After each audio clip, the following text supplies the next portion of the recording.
Ayan,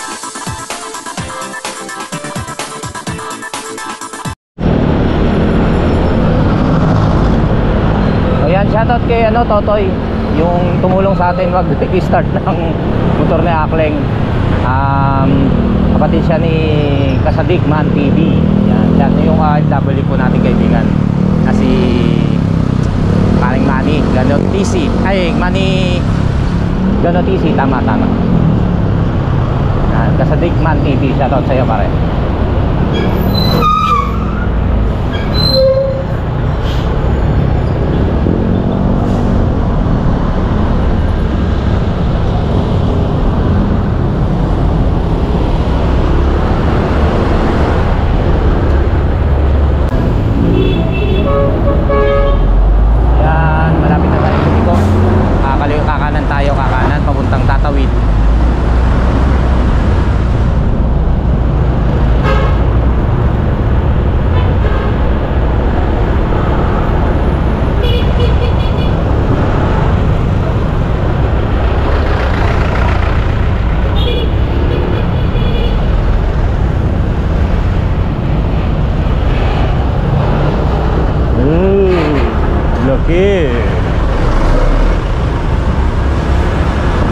Ito si Jollibee.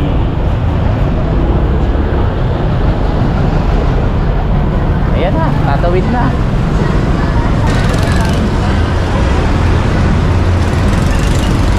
Ayan, sakay ng tricycle dito sa kanan, sa kaliwa.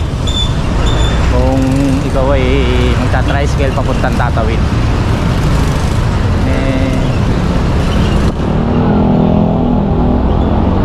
Ayan, Tatawid na Han, dito na yun. Ayan yan, yung sinasabi ko sa iyo, kung wala kang motor, magta-tricycle ka, may terminal ng tricycle doon. Papunta naman doon sa dulo nito. Kung Tatawid ang lugar. Tapos doon mula Tatawid hanggang Panghulo, sasakay ka uli. Tapos sa Panghulo may jeep naman. Ang mahirap nga lang doon, yung pag sa gabi, baka wala nang dumaang jeep. Kaya talagang malaking bagay kung meron kang sasakyan, meron kang single, may motor.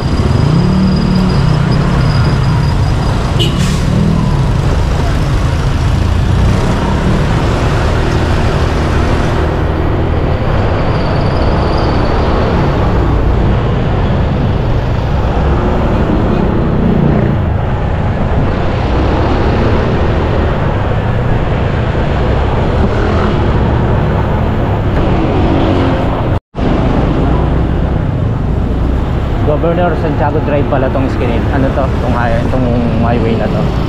Ngayon ito, palabas na tayo ng Valenzuela. Nasa Malabon na tayo. Alright. Ito na yung Tatawid. Ito na po ang Tatawid. Ayan o. Ganun lang kadali.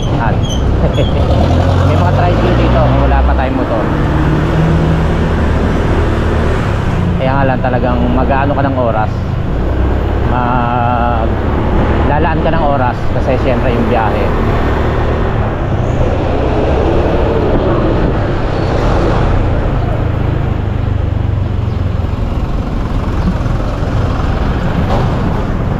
Salamat lang talaga kay Akleng at wala siyang lakad. May pasok siya eh. So nasa office.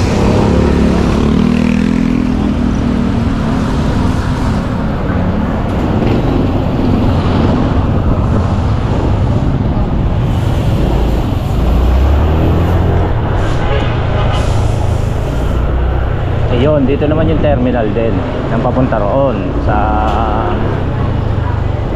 may papuntang yun sa may highway sa MacArthur, sa may Jollibee. Alright, so dito naman tayo. Pauwi na. Dito naman tayo sa Panghulo. Ayan, kung sasakay ka dyan, pwede ka ritong meron dyan papuntang Francis. Oh, ayan, papuntang Malabon. Dali lang.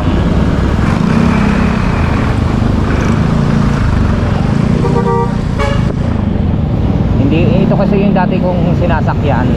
Yung namamasahe ko, nagko-commute dito ako dumadaan. Nung dating nagtrabaho ako dun sa Valenzuela, yung naglo-load sa mga bahay-bahay, yung mga tinda-tindaan, naglo-load ako.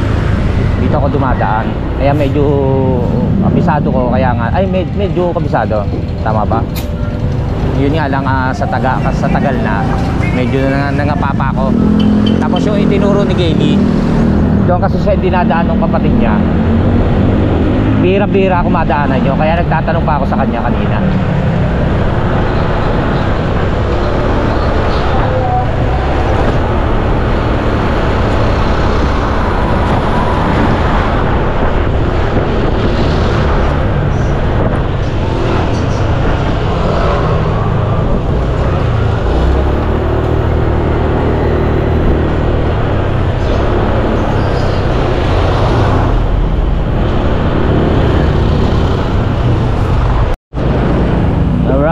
Diyan tayo sa Pangulo. Lapit na tayo. Na-late man si Gaylene, siguro mga 20 minutes.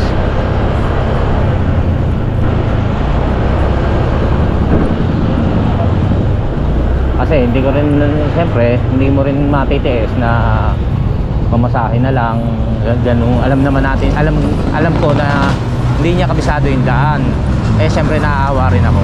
Masalamat na lang ako at available si Akling na nahiram. Pwede ko rin naman hiramin yung kila sa iba natin tropa. Kumbaga naisip ko lang, mas malapit kasi ako noong time kanina dun sa lugar ni Akling. Nasa office kasi si Akling, so mas malapit ako doon. Sana yun nahiram ako.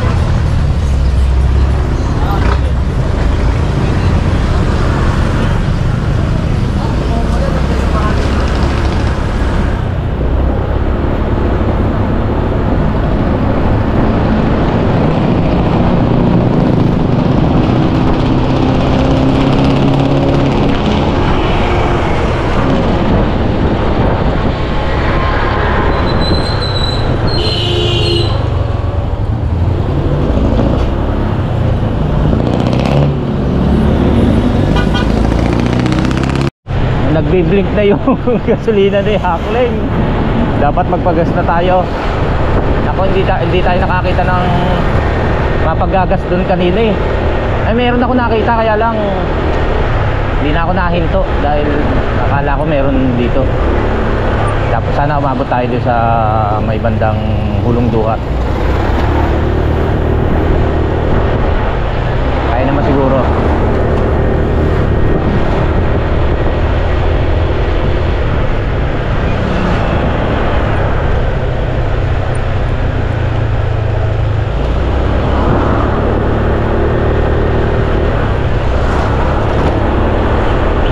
Dito may cockpit arena rito sa may Dampalit sa Bungaan. Bilihan ng kawayan, bilihan ng mga yung bahay na giniba, Coco Lumber. Dito po yan sa Dampalit. Mga halaman, meron din po dito yan, mga halaman. Nung nagano kami, naging plantita kami ni Gaylene. Dito kami bumibili ng lupa, ng paso, tapos ng halaman na mura lang.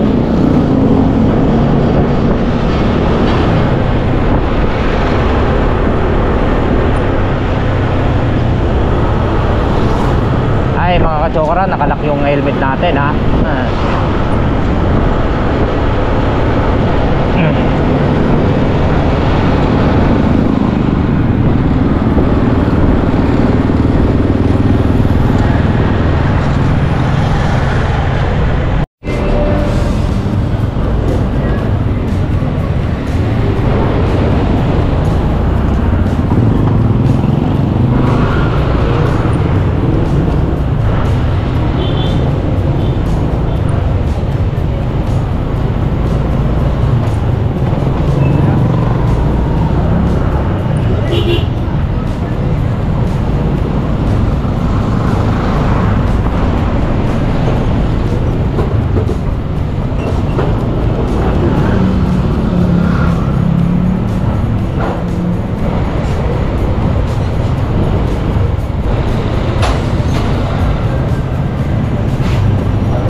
Karga muna tayo, umabot. Karga muna tayo.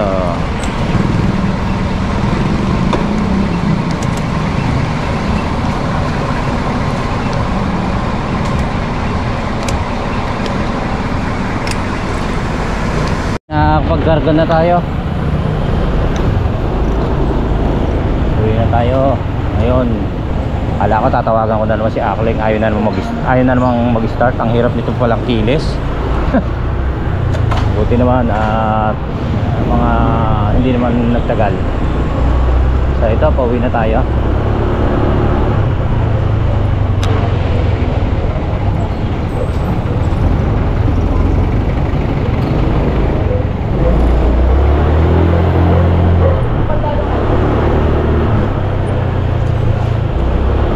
Pagod din pala.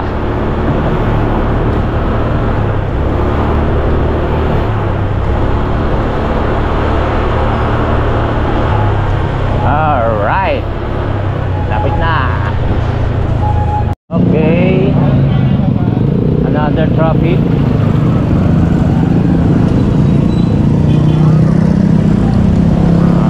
Alright, okay, lapit na tayo.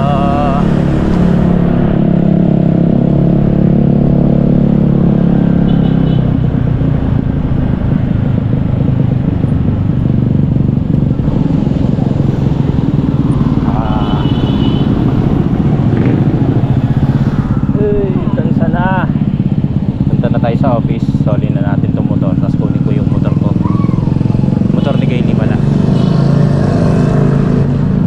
Hindi pwedeng pambiyahe kasi yun.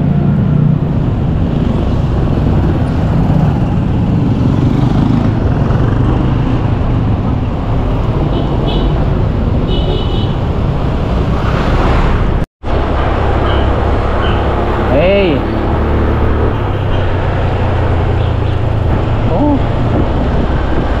din pala akong bumiyahe. Ang tricycle, natagtag din. Layo pa. Hindi, at least diba, pag nagkamotor tayo, medyo sanay na.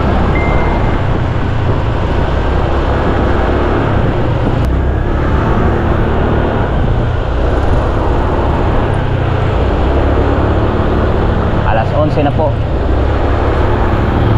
Alas 11 na ng umaga. Hindi ko na mailuluto yung aking binabala. Bibili na lang kami ng ulam.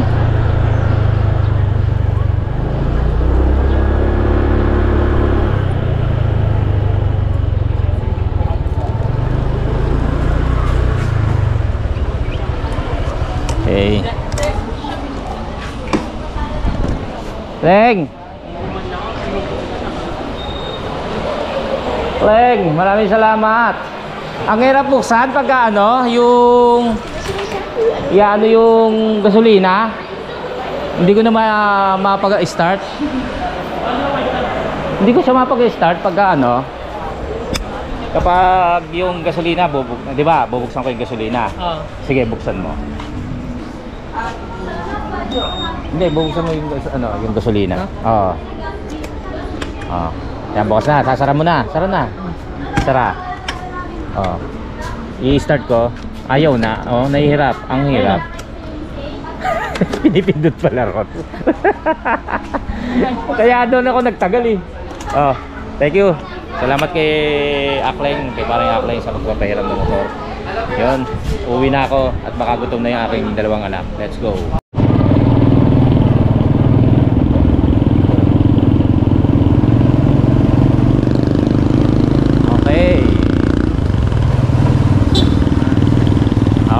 Ganun na lang siguro, bibili na lang tayo ng ulam, lutong ulam. Papahinga muna ako konti. 11 na po ng umaga. Baka hindi na ako wala nang bumili ay magluto.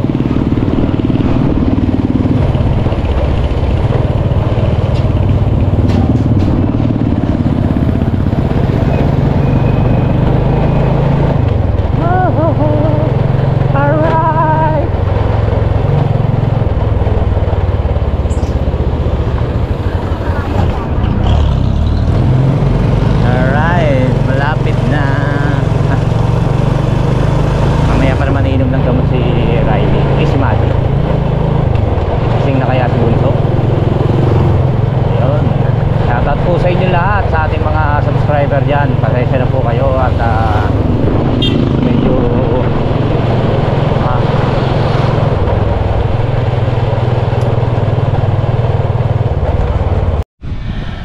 Alright mga katsokara, nandito na po tayo sa ating bahay at maraming salamat po at nakarating ka rin kayo hanggang sa dulo ng ating video.